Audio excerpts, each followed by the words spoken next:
O Emanuel está aqui em Mateus capítulo 1 e o verso número 23. Eu sou o pastor Arnaldo da Igreja Shekinah. Minha proposta nessa série do pregador é gravar todo o evangelho comentado. Agora estou no evangelho de Mateus e o meu lema é a verdade que liberta. Então a minha intenção é pregar a verdade. Não que isso aí vai mexer com as pessoas, mas é pregar a verdade. Se você clicar aí embaixo, você vai ver todos os nossos vídeos. Se você inscrever, é muito bom. E se você compartilhar, melhor ainda. Que Deus te abençoe. Vamos lá então. Está escrito assim: eis que a virgem conceberá e dará à luz um filho, e chamá-lo-ão pelo nome de Emanuel, que traduzido é Deus conosco. E José, despertando do sono, fez como o anjo do Senhor lhe ordenara, e recebeu Maria como sua mulher. E não a conheceu até que deu à luz seu filho, o primogênito, e pôs o nome de Jesus. Então aqui está bem claro que José se casou com Maria e não a conheceu, não tocou, não teve relação com ela, até que ela deu à luz o seu filho, e era o seu filho primogênito. Porque primogênito, depois veio o segundo, o terceiro, o quarto, até o quinto, a Bíblia registra. Então quer dizer, Jesus é o unigênito de Deus e o primogênito de Maria. José não a tocou para que não contaminasse a semente e porque o Messias tem que nascer de uma virgem, para que a escritura se cumprisse. Então José não a tocou até que ela deu à luz. E depois liberou geral, né, irmão? Porque estava casado, anos de casamento, gerou aí uns 5 filhos. Então eu sei, isso aqui é verdade, mas também não vai importar para você e nem para mim, isso aqui não vai mudar nada, né? Se você eternamente virgem, eternamente santa, isso aí pouco vai influenciar, porque ela não tem biblicamente poder de salvar ninguém, que a Bíblia deixa bem claro que há um só nome dado entre os homens pelo qual devemos ser salvos, Jesus Cristo, e um só intercessor entre Deus e os homens, chamado Jesus Cristo. Um só Salvador, um só mediador, é bíblico, a gente não tem como fugir disso, né, querido? Então não vamos aqui agradar, mas também isso não vai mudar nada, se crê ou não crê, o que vai importar é se está com Jesus, é Ele que salva, Ele que liberta, o Emanuel.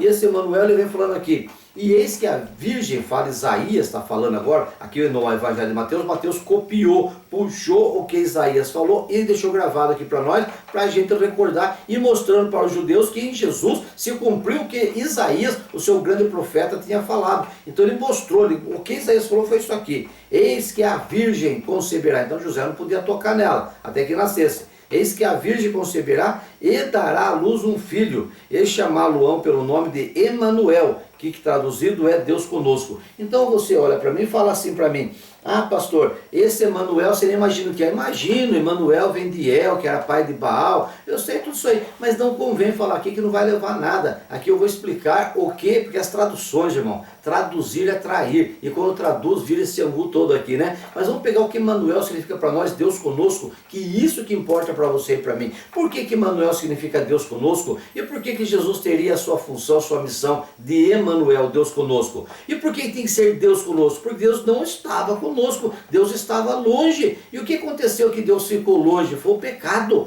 Deus falava com Adão, Deus comungava com Adão, e ele vinha na viração do dia e falava com Adão. O pecado fez Deus se afastar. Com Abel e Caim, eu não sei como que era o relacionamento com Deus. Talvez Deus falasse com Abel e Caim, mas talvez Abel e Caim já não via mais Deus. Mas quando eles faziam o sacrifício que eles apresentavam, Deus ainda vinha e buscava e levava o sacrifício. Levou de Abel e não levou de Caim. Levou igual levou de Salomão, quando ele fez no templo, como levou de Davi, quando ele fez aquele sacrifício no Monte Moriá, para parar aquela praga, como ele levou de Elias, ali no Monte Carmelo, na disputa com os profetas de Baal e Acera. Deus desce e leva o seu sacrifício de fato, como tem que fazer. Mas depois Deus foi se afastando, porque foi aumentando o pecado. Deus achou um homem chamado Noé, e falou com Noé, talvez falou só já na mente, ou auditivo talvez, mas Deus já foi se afastando, e o pecado foi levando Deus para longe. Mas a Bíblia fala no Salmo que Deus dá dom até para os rebeldes, porque Ele tem desejo de compartilhar conosco. O dom é dado até para o rebelde, até para quem não é crente, porque Deus quer estar no meio, junto com a sua criatura que Ele tanto ama.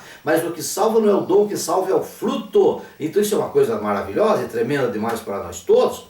Então Deus, no seu desejo de habitar e estar com o seu povo, para o povo de Israel que ainda estava no pecado, mesmo com leis santas que eles não podiam cumprir, mas a natureza pecaminosa é o pecado enraizado, não sai, não existe lei que tire o pecado. Por mais que eles quisessem cumprir, eles não conseguiam vencer a presença do pecado. Então Deus mandou fazer um quarto de 5 por 5 mais ou menos, onde ele era todo santificado, uma cortina grossa o cercava, ali era o Santíssimo, ali foi colocado uma arca, em cima da arca colocada uma tampa, essa tampa da arca chama-se propiciatório, propiciatório, e esse propiciatório tinha dois anjos olhando um para o outro assim, esses dois anjos, era aspergido o sangue no meio, uma vez por ano, ali era feita a remissão do pecado, e propiciação chama propiciatório, porque era feito propiciação, e quando era feito propiciação pelo pecado, esse propiciatório fazia, com esse sangue, fazia com que Deus se tornasse propício, propenso e favorável a nós. Então, através do propiciatório, Deus ainda se manifestou para com a humanidade durante um bom tempo, mas era imperfeito, era uma vez por ano. Deus não tinha como viver com a humanidade. O pecado não era perdoado, o pecado era apenas encoberto, como se Deus desse uma carta de aval para a pessoa continuar vivendo, mas a culpa do pecado permanecia. Toda a culpa do pecado, toda a humanidade, a dívida pelo pecado, a culpa foi colocada sobre Jesus Cristo, tanto do passado como do futuro. Então Jesus das 9 até meio-dia sofreu na mão do homem, mas da meio-dia, quando veio treva até as 3, ele sofreu o trabalho de propiciação nas mãos de Deus, ali quando houve trevas, e todo o pecado, a culpa foi colocada sobre ele. Jesus não pode ser contaminado pelo pecado de ninguém, porque o pecado é meu, é seu, mas a dívida, a culpa desse pecado, ele levou na cruz do Calvário e nos tornou perfeitos e santos para Deus. Isso que é a maravilha. Então hoje Deus ele pode habitar no nosso coração, porque Jesus Cristo, através do seu sacrifício perfeito, ele nos santificou, nos purificou. Então Deus, através do seu Espírito Santo, ele habita em nós, e nós somos templo do Espírito Santo. Jesus ainda disse assim: aquele que me ama guarda meu mandamento, e quem me ama e guarda meu mandamento é amado pelo meu Pai. Então eu e o Pai viremos e faremos nele morada,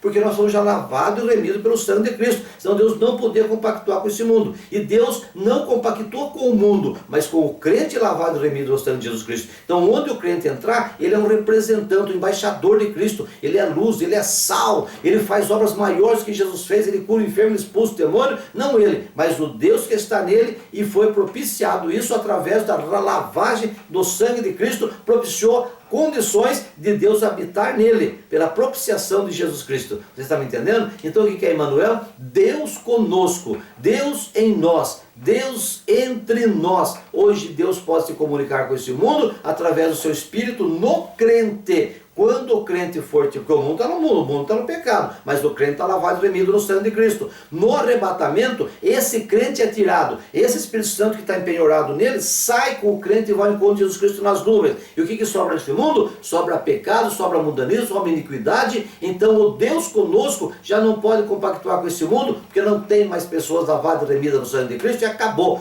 Então Jesus aniquilou a Páscoa, instaurou o quê? A nova aliança, que é a Santa Ceia no Senhor. Quando tiver o arrebatamento da igreja, acaba a Santa Ceia, sai-se tudo daqui, o Espírito Santo tira a igreja daqui, e daí como que Deus vai se manifestar nesse mundo? Através das 2 testemunhas, e através dos 144 mil, através da igreja pregando, através daqueles que não foram arrebatados, e de uma igreja se formará na grande tribulação para enfrentar o anticristo, recebendo marca ou não. A coisa vai ser feia naquele tempo lá, mas hoje é o tempo da graça e da misericórdia. O Emmanuel, o Deus conosco, está conosco através de Jesus Cristo. Este é Emmanuel, Deus conosco, não no mundo, mas conosco na igreja, lavado e remido no sangue de Cristo. Você é um desses, eu sou também, e tem que crer nisso, e tem que ter essa informação para saber quem nós somos em Cristo. Então Deus conosco, minha hora já passou. Que Deus te abençoe. Desculpe de eu falar tão rápido como eu falo, mas é muita informação, e 5 minutos não dá, e você não está interessado em ouvir um vídeo de mais de 5 minutos, né? Então recebe a informação, ouça de novo, clique, veja um vídeo antes, veja um vídeo depois, e vai se inteirando. Verdade pura para você, dói um pouquinho,